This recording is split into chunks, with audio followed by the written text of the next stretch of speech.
Bakunzi ba Chlorine Sport TV rero turi ku musozi wa Tare, ngira ngo murabona ahantu habera hiking, ni ukuva kuri Nyirangarama headquarter ukurira ino misozi ukaza ugatembera ukahakorera sport. Ngira ngo urabona ukuntu hameze. Muri rusange ni umusozi kuva ku nyanja ujya ku butumburuke bwayo hari 2600. So rero ni umusozi mwiza, umusozi ujyanye n'ibyiza muri rusange.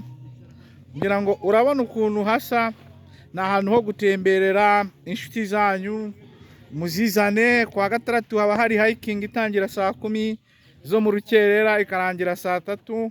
Ugira amahirwe yo gutembera mu bikorwa by'ubuhinzi n'ibindi bihari by'ubukerarugendo bitandukanye, ubworozi bw'inyambo, indogobe, amafrasi n'ibindi. Rero iki kibuga niho habera aerobics workout, siporo ngororangingo nyuma y'uko abantu bavuye guhiking. So umusozi wa Tare rero uriho ibyiza bitandukanye. Ushobora kubona Centrale Catholique Chapelle Saint Gerard, ushobora kubona College Fondation Sina Gerard n'ibindi bikorwa bitandukanye. Uriya musozi rero uri ku isi ya 9, hepfo hari isi ya 8, bigenda bitandukana. Hari hakurya mureba umusozi uri Murenga, ni ku musozi wa Ndiza uri mu karere ka Muhanga. So ibyiza rero biri hano ntako bisa. Iyo uhageze urenjoyininga, ugakora siporo, ugakora hiking. Hari n'icyokezo, ushobora gufata ibyo kurya mu gihe ubikeneye. Muri rusange rero ntako bisa mu gutembera. Chlorine Sport TV rero nta kintu idakora kugira ngo abantu baryoherwe n'ibice nyaburanga. Turahari kugira ngo tugutembereze wishime. Mu kanya turaza kubereka ibijyanye n'ifarasi, kugira ngo nuhazana inshuti yawe uzabona amashevare, uzabona indogobe n'ibindi. Uriho indogobe nk'uko muzireba, amashevare nayo arahari. Ushobora kuhazana n'inshuti yawe mugatembera. Nanjye naje nje gutembera kuri uyu musozi wa Tare. Ni byiza rero gutembera kandi biba biryoshye muri rusange.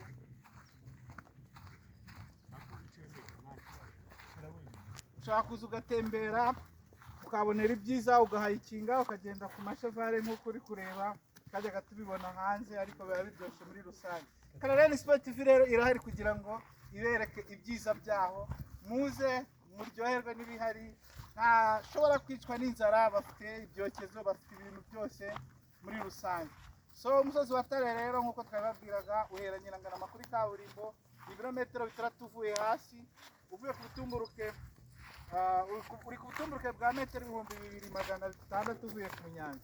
Ni ahantu hari umwuka mwiza, uruhukira n'abawe, ugakora siporo. Mujemo muhasure, muryoherwe n'ibyiza bihari. Mu by'ukuri umusozi wa Tare ni umusozi w'itangaza cyane. So muzaryoherwa, nanjye naryohewe, naje nshidikanya, ariko muri rusange ntako bisa kuba umuntu aba ahari abaryohewe.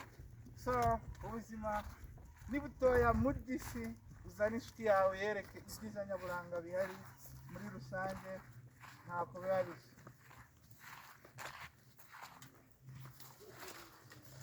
Biba biryoshye rero cyane, ngira ngo murahabona ntako bisa. Mwese muze dusure umusozi wa Tare. Kameramani wanjye ari kubereka ukuntu ndimo nenjoyininga. So ntako bisa. Tare rero habera aerobics, habera hiking, habera ibirori, amaniveriseri ushobora kuyorganizinga ukahaza. Ubu niko bimeze. Ubu ndashoje gutembera ku ishevare, ntako bisa. Muri rusange nuko biba bimeze. Mwabonye ukuntu bameze muri rusange. Wow! Chlorine Sport TV nta kintu itazabereka. Ubu ni bwo buzima. Muze ku musozi wa Tare dutembere, dukore hiking. Arabereka nk'iriya misozi yigira ukuntu imeze, kameramani abazengurutsa abereka ukuntu hameze muri rusange, ukuntu bisa. So urabona ko ari heza cyane. So rero muturayikinge, mukoreshe kameramani. Hano niho nakwita kari kuri station abantu baviraho. Yagarura kamera akabereka ukuntu. Urabona ko nyine ni ibintu bisaba ubuhanga. So mwakoze kuba mwaje. Chlorine Sport TV nakagaruka, muturayikinge, mukoreshe.